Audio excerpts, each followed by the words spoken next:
যার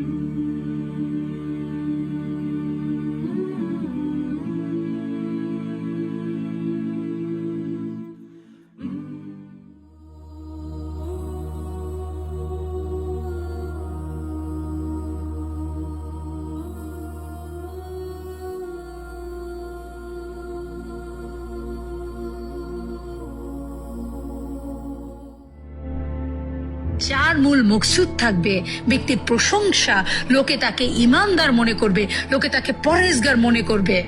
যিনি শুধুমাত্র লেবাস ধারণকারী হবেন, তিনি আল্লাহর পথের প্রতীক হবেন না। কারণ তিনি শরীয়ত, তরিকত, হাকিকাত এবং মারেফাত এই 4টা বিষয়ে সমানভাবে পারদর্শিতা অর্জন করে থাকেন। একটা বিল্ডিং যেমন 4টা স্তম্ভের মধ্যে প্রতিষ্ঠিত হয়, কামেল মোকাম্মেল ওলিয়াল্লাহ ঠিক তেমনি ভাবে শরীয়ত, তরিকত, হাকিকাত এবং মারেফাত এই 4টা বিষয়ে পারদর্শিতা অর্জন করে তার হৃদয়ে সর্বক্ষণ আল্লাহর তরফ থেকে ইলহাম আসে। তিনি প্রতিটা কাজ, প্রতিটা নির্দেশ সেই সত্তার সাথে সংযোগ করে প্রদান করে থাকেন। তার মকসুদ কখনোই মানুষ দেখানোর জন্য হয় না। লোকের প্রশংসা, লোকের ভোট তার মকসুদ নয়। কারণ সাধনার রিয়াজতের এই শুরুতেই তিনি নিজেকে কোরবানি করে দিয়ে নিজের ইচ্ছাকে, নিজের অভিলাষকে, নিজের চাওয়াকে নিজেকে কোরবানি করে দিয়েই আল্লাহ রাজত্ব নিজের হৃদয়ে সুপ্রতিষ্ঠিত করে সেই পদে আসীন হয়ে থাকেন।